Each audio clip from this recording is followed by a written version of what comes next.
How to share Vimeo videos. Are you on Vimeo and want to share your videos with others? Good news! It is simple and you can control exactly who gets to see your content. First of all, launch open Vimeo and log into your account.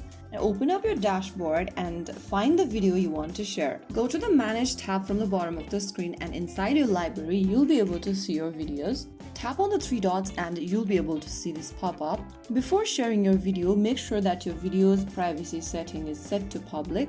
Go check that by clicking on the video, and once you get to this page, select the privacy drop-down and set it to public. Once you have made your video public, go ahead and tap the three dots once again and click on share. You'll see two different options where it says share vimeo.com link or share review link.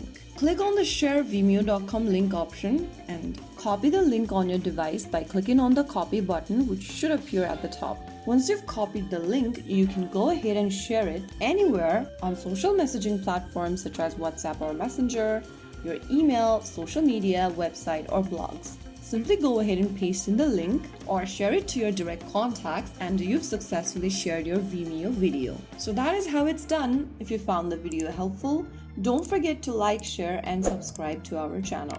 I will see you again in the next episode. Thank you for watching.